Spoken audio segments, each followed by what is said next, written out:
Assalamualaikum warahmatullahi wabarakatuh. Hai teman-teman, perkenalkan saya Putri Andriani dengan NIM B04225511 dari kelas Gizi D Fakultas Ilmu Kesehatan Universitas Sulawesi Barat.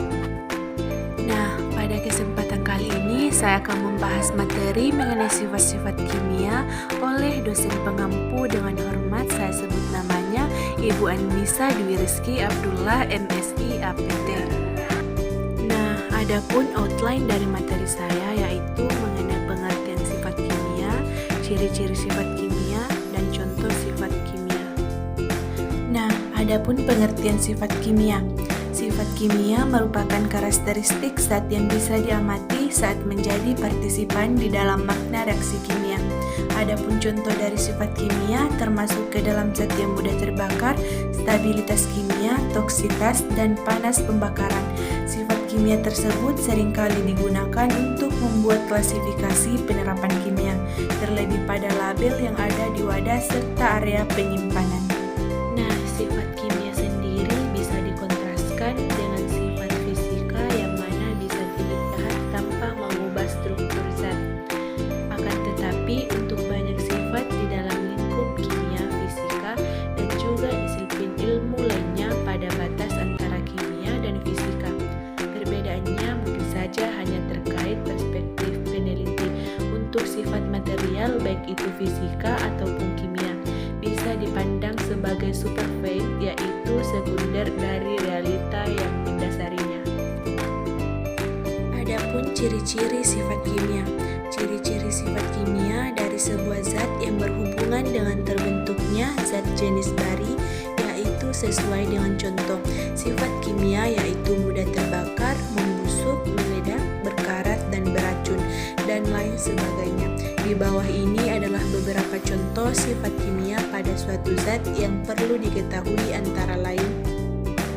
Nah, adapun contoh sifat kimia. Nah, yang pertama itu mudah terbakar. Mudah terbakar di sini artinya bisa menyulut api. Misalnya saja adalah bensin, yang mana zat-zat ini termasuk ke dalam zat yang paling mudah terbakar. Oleh karena itu, tak heran jika di stasiun pengisian bahan bakar akan ada sebuah larangan yang bertulisan dilarang merokok atau no smoking dan lain sebagainya. Saat kita memenuhi sifat dari bahan-bahan yang mudah untuk terbakar, maka kita akan bisa dengan aman menggunakan zat tersebut untuk keperluan sehari-hari. Zat tersebut akan dibakar sehingga kemudian bisa kita ketahui apakah zat yang kita gunakan mudah terbakar, sulit, atau bahkan tidak bisa dibakar sama sekali. Misalnya saja besi, garam, baja, dan juga air yang secara kimia tidak bisa terbakar. Contoh yang kedua itu mudah membusuk. Sifat kimia yang satu ini terjadi karena adanya reaksi kimia. Pada minuman ataupun makanan dapat terjadi reaksi kimia yang menyebabkan makanan serta minuman menjadi mudah membusuk dan berubah rasa menjadi asam. Salah satu penyebab pembusukan pada minuman atau makanan yaitu mikroorganisme berupa jamur, ragi, ataupun bakteri. Yang ketiga itu mudah meledak. Sifat kimia yang mudah meledak terjadi karena adanya interaksi antara zat dengan oksigen di alam. Salah satu contoh yang mudah meledak yaitu magnesium, natrium, dan juga hidrogen. Ledakan merupakan peningkatan volume dan juga pengeluaran energi dengan cara berbahaya. Yang keempat itu berkarat. Sifat kimia yang mudah berkarat atau korosi biasanya terjadi karena adanya reaksi antara logam dan oksigen di suatu benda. Benda yang berkarat karena terjadi sebuah reaksi yang menghasilkan zat jenis baru. Korosi atau karat merupakan hasil reaksi oksidasi dari suatu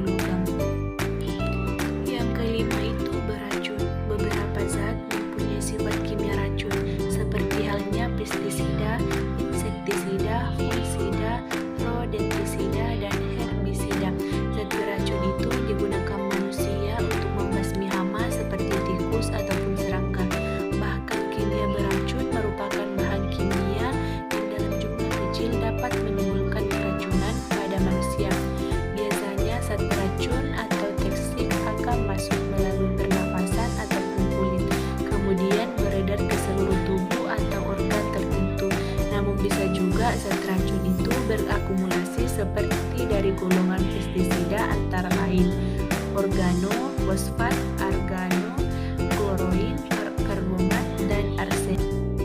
Yang keenam, radioaktivitas. Radioaktivitas merupakan pencernaan radiasi yang terjadi secara spontan. Hal ini dilakukan oleh inti atom karena alasan tertentu. Misalnya saja karena tidak stabil atau ingin melepaskan energi untuk beralih ke konfigurasi yang lebih stabil. Nah, yang ketujuh itu stabilitas kimia. Sifat kimia yang satu ini ada di dalam lingkungan tertentu saja dan biasanya disebut dengan stabilitas termodinamika. Sistem kimia di mana hal itu mengacu pada stabilitas yang terjadi saat sistem kimia berada di dalam kondisi energi terendah atau dalam kondisi keseimbangan kimia dan dengan lingkungannya. Keseimbangan tersebut akan bertahan tanpa adanya batas waktu kecuali terjadi sesuatu untuk merubah sistem tersebut.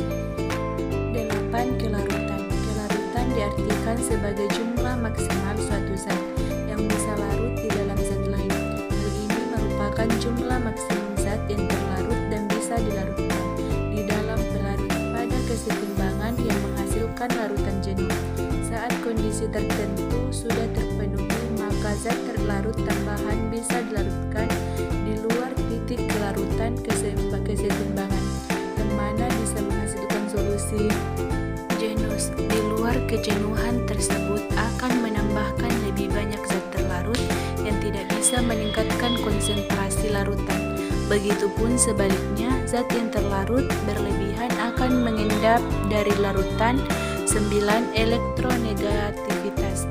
Elektronegativitas merupakan sifat dari atom yang meningkat dengan kecenderungan untuk menarik elektron dari sebuah ikatan. Apabila dua atom yang saling terikat mempunyai nilai keelektronegatifan yang sama, maka mereka akan berbagi elektron secara merata di dalam ikatan kovalen. 10. Pembentukan entalpi standar. Formasi entalpi standar biasanya mengacu pada perubahan entalpom saat satu mol senyawa terbentuk dari unsurnya. Perubahan entalpi yang mengikuti perubahan satu mol senyawa dari unsurkan dengan semua zat dalam kondisi standarnya disebut dengan formasi panas standar. 11. Panas dari pembakaran. Nilai kalor atau nilai energi dari suatu zat, biasanya bahan bakar ataupun makanan, merupakan jumlah panas yang akan dilepaskan selama pembakaran dengan jumlah tertentu, di mana nilai kalor merupakan energi total yang akan dilepaskan sebagai panas saat suatu zat mengalami pembakaran sempurna dengan oksigen dalam kondisi yang standar.